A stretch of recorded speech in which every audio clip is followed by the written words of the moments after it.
مسلم شریف کی روایت ہے کہ حضرت ابو موسیٰ اشعری رضی اللہ آقا صلی اللہ علیہ وسلم سے روایت کرتے ہیں کہ آپ صلی اللہ علیہ وسلم نے دوزخ کی گہرائی بیان کرتے ہوئے فرمایا کہ اگر ایک پتھر جہنم میں ڈالا جائے تو دوزخ کی تہہ میں پہنچنے سے پہلے 70 سال گرتا چلا جائے گا۔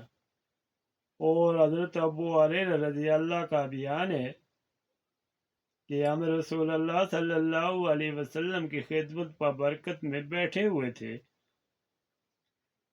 کہ ہم نے کسی چیز کے گرنے کی آواز سنی تو آقا صلی اللہ علیہ وسلم نے فرمایا کہ تم جانتے ہو یہ آواز کیا ہے؟ ہم نے عرض کی کہ اللہ عز و جل جلالہ اور اس کا رسول ہی بہتر جانتے ہیں۔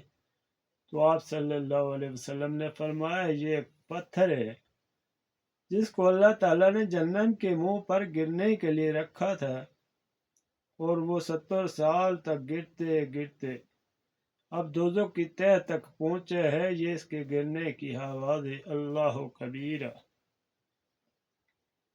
رسول اللہ صلی اللہ علیہ وسلم نے فرمایا کہ دوزخ کو 4 دیواریں گھیرے ہوئے ہیں، جن میں ہر دیوار اتنی موٹی ہے کہ ہر ایک دیوار کی موٹائی کی مسافت 40 سال ہے۔ ترمذی شریف کی روایت میں آیا۔